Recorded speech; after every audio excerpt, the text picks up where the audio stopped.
नमस्कार विद्यार्थी मित्र हो. आपण आता 5व्या कथेकडं आलो आहे आणि या 5व्या कथेमध्ये जमीला जावद ह्या एका स्त्रीचं चरित्र यामध्ये सांगितलेलं आहे. साधारणपणे असं म्हटलं जातं की प्रत्येक समाज हा कर्मठ प्रवृत्तीचा आहे, धर्मबंधनाला चिटकून राहणार आहे. असंच काही गोष्टी या ठिकाणी दिसून येतात. आणि बाप जो असतो तो बाप हा आपल्या बापाच्या प्रवृत्तीनं वागतानाही यामध्ये दिसतो. जमीला जावद ही एका ऑफिसमध्ये कामाला आहे आणि ते ऑफिसात कामाला लागण्यापूर्वी इथले लेखक सांगतात, हमीद दलवाई सांगतात की माझी तिची ओळख नव्हती. ती मॉडर्न होती पण थोडासा रंग जो होता तो रंग थोडासा सावळा आणि अशा पद्धतीनं बॉबकट वगैरे केलेल्या वळणावरून ती यायची. मलबार हिलजवळ कुठंतरी त्यांचा ब्लॉक होता आणि ती आणि बाप दोघे राहत होते. आई कदाचित वारलेली आहे या कथेत, तर आईचा उल्लेख कुठे नाही म्हणून त्यामुळं वारलेली आहे. आणि मग जावद हे सेवानिवृत्त शिक्षण अधिकारी होते आणि विलायतेची एकदा त्यांनी सफर करून आले होते. घरात दुसरं कोणी नव्हतं. माझी मम्मी फार लवकर वारली, तर पुढं आलेला आहे उल्लेख, वारलेले आहे. तिचा चेहरा देखील आठवत नाही. आणि अब्दुल्ला नावाचा एक नोकर त्यांच्या इकडं शोफर त्यांनी ठेवला होता म्हटलेला आहे गाडी चालवायला. आणि सकाळी सहसा जावद कुठं बाहेर जात नसल्यामुळे तिला सकाळी ऑफिसला सोडायचं आणि संध्याकाळी घरी घेऊन यायचं एवढंच काम त्या ड्रायव्हरला होतं. आता या ठिकाणी साहजिकच त्या जमीलाचं रूपवर्णन केलं आहे. ती इंग्रजी अस्खलित बोलायची, विलक्षण मधुर पद्धतीनं ती हसायची, अशा काही गोष्टी सांगितल्या आहेत. ज्या वेळेला ती ऑफिसमध्ये आली त्यावेळी तिची केबिन जी होती ती अतिशय जुन्या पद्धतीची होती आणि हिनं ती केबिन मग आपल्या सफाईदारपणाने ती सजवून घेतलेली आहे. आणि मग ज्या तसबिरी टांगलेल्या होत्या त्या तिथंच होत्या, पण त्या धुवून पुसून जरा चांगल्या स्वच्छ केलेल्या आहेत. खिडक्यांना शटर्स लावून घेतला आहे आणि मग अशा पद्धतीनं तिनं त्या ऑफिसचा ताबा घेतला आहे. त्यानंतर मी सहधर्मी होतो म्हणून की काय कुणास ठाऊक जमीला जावद माझ्याशी मोकळेपणाने बोलायची असं लेखक म्हणतात. आणि मग त्यांची गट्टी जमलेली ती म्हटलं तरी हरकत नाही. केबिन सजावट झाल्यानंतर मी म्हणालो की फार सुंदर झालं आहे. या वृक्ष सरकारी खात्यात तुम्ही या सजावटीने खरं नवे रंग भरले असं म्हटलेलं आहे.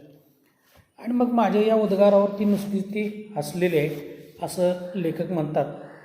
एक कवडसं त्या छतातून येत होतं आणि त्या कवडशाचे आकार रंग बदलतात. म्हणजे माणसं कशी इकडून तिकडं जातात तसं ते कवडेशीसुद्धा काय करतात, रंग बदलत नाहीत पण जागा बदलतात. आणि मग सकाळ संध्याकाळ ती त्यामध्ये लुप्त होऊ लागली आणि जमीला जावद त्यांचा हा खेळ पाहण्यात स्वतःला विसरून जाऊ लागले. कारण घरी आई नाही, चर्चा कोणाशी करणार, बापाबरोबर किती चर्चा करणार आहे.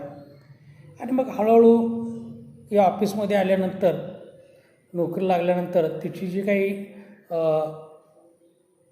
अंतर्मन आहे ते अंतर्मन बदलत चाललेलं होतं.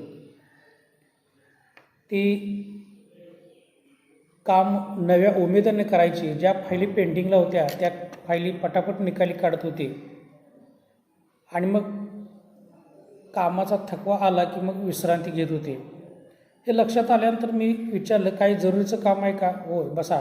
तिच्यासमोर खुर्चीवर मी बसलो. काही ती केस तिला नीट समजावून दिली. त्यावर तिने दिलेल्या सूचनांची मी नोंद केली आणि जायला उठलो. तिने विचारले, का घाई आहे का? होय. मग अशा त्यांच्या चहा झाल्या. मग त्या दिवशी जमीला प्रथम मी चहा घेतला. त्या ट्रेमधून आलेला चहा तिने कपात तयार केला आणि माझ्यापुढे आवर्जून म्हटले, घ्या घ्या. आणि मग साधारणपणे या सगळ्या गोष्टी ज्यावेळी बघतो त्यावेळेला मी आवर्जी स्वरात म्हणालो, मी तुम्हाला माझे मित्र समजते. तिनं मित्र करून घेतलं होतं लेखकांना. आणि मग माझ्याशी बरोबरीच्या नात्यानं कोणीतरी असावं अशी इच्छा होती, म्हणून मी तुम्हाला मित्र करून घेतला आहे. आणि मग यांनी दोघांची मैत्री जमल्यानंतर तिने डायरी लिहायची सवय होती. ती डायरी यांना वाचायला दिली होती. आता ही डायरी वैयक्तिक असते, ती कुणाला वाचायला द्यायची नसते. पण जमीनाला तसं नाही, माझं कुणीतरी ऐकावं असं तिचं मत होतं आणि त्यांनी दिलं होतं. आणि मग डायरीत ऑफिसमधल्या नवतर अनुभवाची नंतर आलेल्या बढतीच्या उन्मेषाने भरलेली होती. आणि मग साधारणपणे अनेक गोष्टी त्या डायरीमध्ये लिहिल्या होत्या. वसंत ऋतूचं आगमन आणि त्यानं ती भरभरून आनंदी व्हायची. हा ऋतू सगळ्यांनाच आवडतो. आणि मग आपल्याला हे असं का वाटलं हे तिला कळालं नाही. म्हणजे पुरुषाचं आकर्षण तिला हळूहळू व्हायला लागलेलं होतं. कारण घरामध्ये होती त्यामुळं तिला जास्त पुरुषांचं आकर्षण नव्हतं. आता ती ऑफिसमध्ये काम केल्यानंतर तिला पुरुषांचं आकर्षण वाटायला लागलं होतं. माझ्या उत्कट प्रेम करणारं मला कुणी लाभावं असं मला वाटतं, या विषयावर तिची दैनंदिनी संपलेली होती. त्या दैनंदिनीमध्ये हे शब्द होते. एक एक ऋतू बदलत होते आणि मग ती बदलायची. तिची एके दिवशी फैज नावाच्या तरुणाशी ओळख झाली. आणि मग या फैजशी ओळख झाल्यानंतर तो इतका काही हे नव्हता, हाडकुळा वगैरे होता, शरीरानं कृष वगैरे होता, पण झाला तो राजकारणी होता. तो युनियनचा सेक्रेटरी होता. त्यामुळे अनेक वेळा तुरुंगात गेला, अनेक वेळा बाहेर आलेला होता या इथं. आणि ऑफिसात जमेला जावतला तो पहिल्यांदा भेटून गेला आणि मागावून तो वारंवार येऊ लागला. अशी त्यांची ओळख झाली होती. फैजशी ओळख झाली. माझे मित्र मिस्टर फैज या शब्दात तिनं या लेखकांना ओळख करून दिले. आणि मग एक दिवशी फैजला एक दिवस यायला उशीर झाला. जमेल जावेदने सारी आवरावरू केली. तिचा शोफर देखील गाडी घेऊन हजर झाला.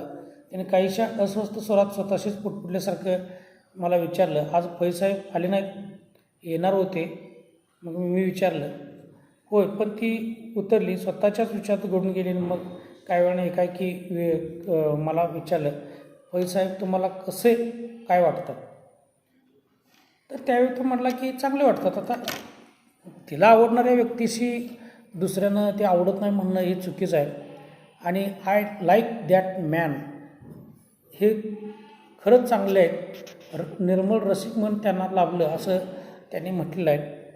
आणि फैज हिच्या मनामध्ये बसला होता. त्यानंतर एके दिवशी 3-4 दिवसांच्या एका सुट्टीच्या दिवशी कोर्टमध्ये एका हॉटेलात मी गेलो असताना ते दोघे टेबलावशी बसले मला दिसले. दोघांनी मला पाहिलं आणि जावेदने आपल्या सामील व्हायला हाताने खून केली. आणि त्या पद्धतीने मी त्यांच्या टेबलाशी गेलो. त्यानंतर त्यांनी तिथं चहा घेत असताना किंवा त्या हॉटेलमध्ये विचारमंथन झाल्यानंतर सांगितलं होतं की मी फैजशी लग्न करणार आहे. आणि मग याने मग साहजिकच कोणी अभिनंदन करतो तसं याने म्हटलं की हार्दिक अभिनंदन, हार्दिक अभिनंदन, हार्दिक हार्दिक अभिनंदन. आणि मग तिने गुपित माझ्याशी का उघड केली याचा मात्र मला उलगडा झाला नाही. कारण एखादा माणूस विश्वास टाकतो, असा विश्वास टाकला म्हणूनच कदाचित त्यांनी ते गुपित या जमेलानं लेखकांच्या जवळ गुपित टाकले असणार आहेत. आणि मग साधारणपणे तासभराच्या अवधीत जमेला जावेद एखाद्या चिमणीसारखी अनेक गोष्टी बोलत राहिली असं तिने सांगितलं आहे. इंग्लंडमध्ये आणि फैज सिगारेट शिरगावल्या. मी आणि फैजने सिगारेट शिरगावल्या. इंग्लंडमध्ये असताना मी कधी सिगारेट उडते असे आणि माझ्या नजरेतला आश्चर्याचा भाव ओळखून ती हसत सांगू लागली. तेव्हा वेगवेगळ्या कारणासाठी ओढल्या. सिगारेट हे वातावरणानुसार तिथल्या त्या ओढाव्या लागतात असं इथं त्यांनी सांगितलेलं आहे. ती त्यात काही ठिकाणी फॅशनही होत असते. आणि मग फैजच्या मैत्रीचं रूपांतर प्रेमामध्ये झालं. आणि मग तिथून पुढे यांचं दोघांचं जाणं येणं चालू झालेलं होतं. त्यानंतर त्या ह्याच्यामध्ये डायरीमध्ये लिहिलं होतं की फैजनं एकदाही माझं चुंबन घेतलेलं नाही. आता हे प्रेम जमल्यानंतर चुंबन घ्यावंच का? तर ती संस्कृती भारतीयांची नाही आणि कदाचित जर माझे मुस्लिम बांधव ऐकत असतील तर त्यांनाही कळेल की मुस्लिम समाजामध्ये लग्नाच्या अगोदरचे संबंध जे असतात ते अति कडक असं काही ठिकाणी ऐकलेलं आहे. ते खरं की खोटं मला माहीत नाही, पण या निमित्तानं मी सांगेन अनेक समाजामध्ये असे संबंध कडक आहेत की काही त्याला शिक्षा किंवा जमाती सजा वगैरे करतात असं हे केलं आहे. तर या गोष्टी मला इतक्या काही माहीत नाहीत, फक्त एके ठिकाणी ते वाचलेलं होतं आणि म्हणून काही ऐकतो आणि म्हणून सांगितलं आणि ते असावं ते बंधन. त्याशिवाय काही बंधनं असल्याशिवाय समाजामध्ये चांगल्या पद्धतीनं संस्कृतपणानं जगता येत नाही. तर काही ठिकाणी मी मित्र सांगतो की दोघांनी गंभीर या संस्कृतीमध्ये काय आहे की आपण कसलं मटण खातो, बकऱ्याचं, गायचं की म्हशीचं, याचा देखील संस्कृतीत अंतर्भाव होतो. आता मांसाहार कुणी कुठला करावा याचं बंधन असू नये, कारण बाहेरच्या देशामध्ये गेलं तर मांसाहाराशिवाय तुम्हाला काय मिळत नाही. तुमच्याकडे पालेभाज्या वगैरे याचं प्रमाण भारतामध्ये जास्त आहे शाकाहारीचं, पण भारताच्या बाहेर गेला की तुम्हाला मांसाहाराशिवाय काही मिळणार नाही. आणि म्हणून असं मी म्हणत नाही की मांसाहार करावा, ज्याला जे जमतं त्याने ते करावं, कोणी कोणाला नावं ठेवलं. आज आपल्या इकडं ते धाबे संस्कृती वाढली, ती गोरगरिबांनी वाढवलेली नाही हे लक्षात घ्या. म्हणजे धाब्यावरती जाऊन मांसाहार करणारे लोक जे आहेत ते ज्यांच्याकडं पैसा आहेत, शेतीवाडी आहेत असे लोक आहेत.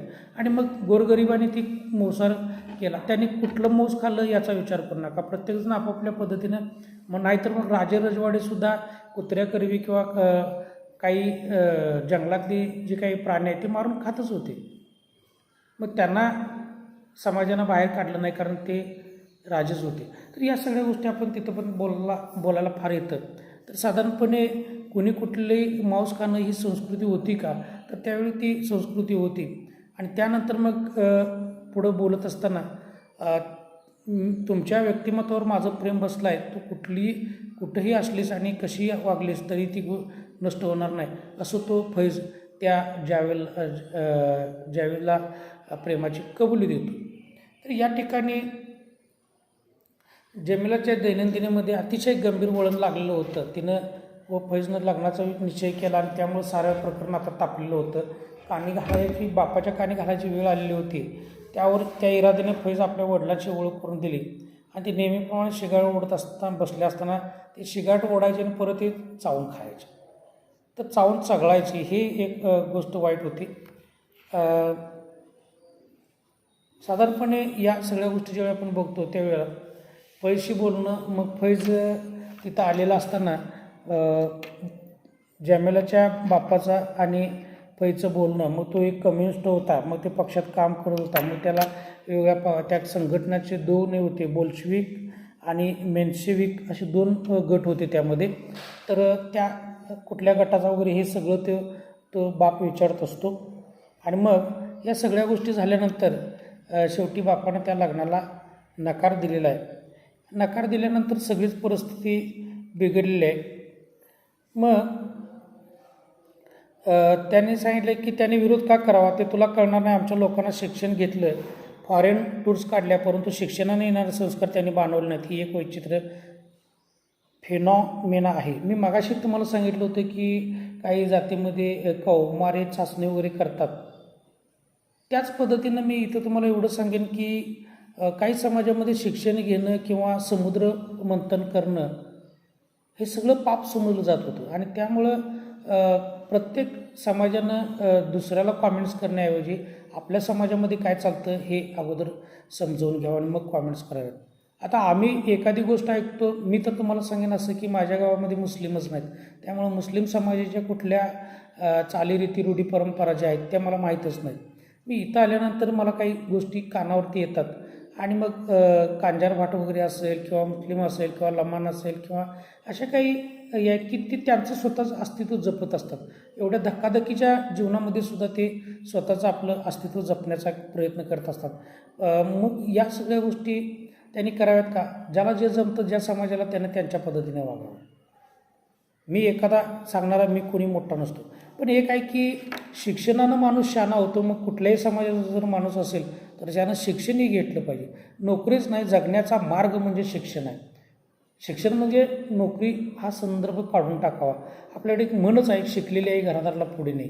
आणि म्हणून या सगळ्या गोष्टी जेव्हा आपण बघतो त्यावेळेस तर शिक्षण हा त्याचा एक अलंकार बनला आहे आणि शिक्षण हा अलंकार जरूर असावा.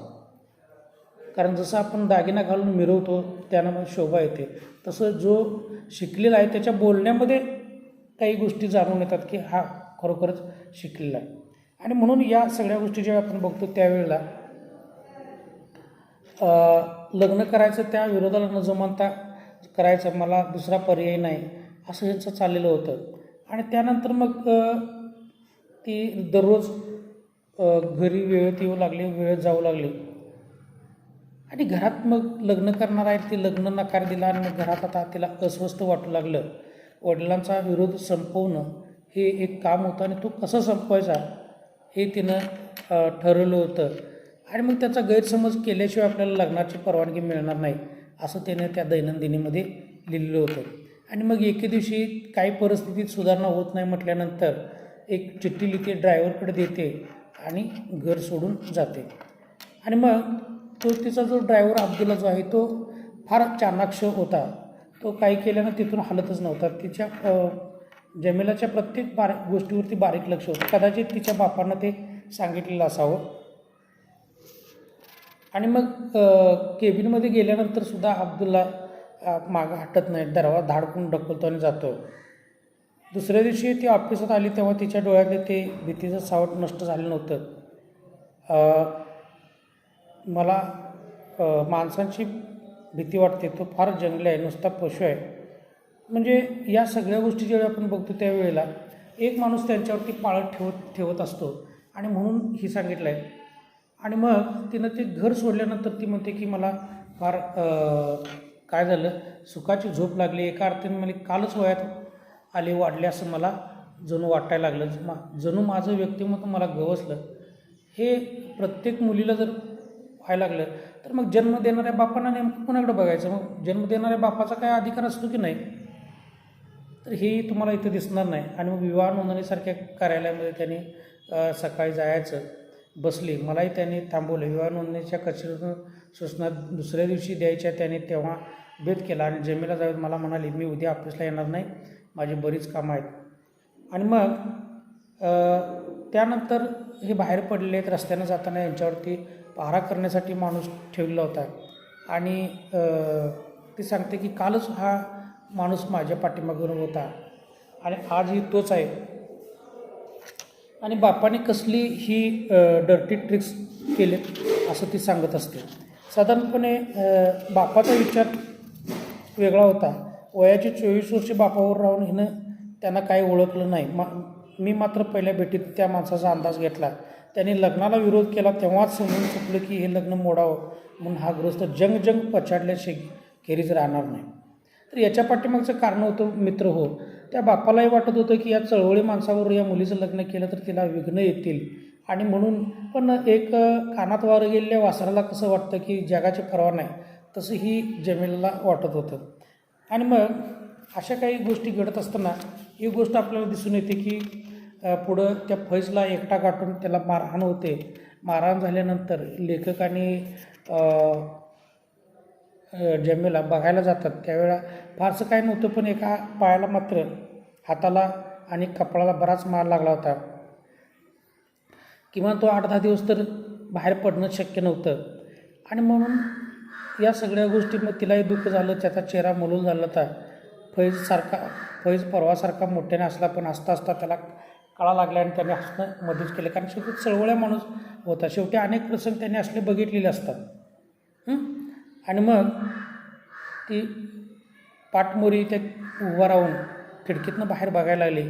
एवढे पुरे तिने खिडकीतून परत येऊ केलं. ॲब्सोल्युटली फैज उद्गारला, सध्या तर मी घराबाहेर पडत नाही, बरा झाला तर बाहेर पडायची वेळ येईल तेव्हा पाहू. तिने या शब्दाने फारसं समाधान झालं नाही. काहीतरी अधिक केलं पाहिजे असं तिच्या मनाला वाटत होतं, परंतु ती तिला कळत नव्हतं. फैजची ती काही मनोवृत्ती कळून आली. तिला उत्साहित करण्याच्या हेतूने तो म्हणाला, आता थोडे दिवस राहिलेत, 15-20 दिवस, त्यानंतर लग्न करायला आपण मोकळे हो असं तो तिला सांगतो. पण ॲक्च्युली ते होतं का?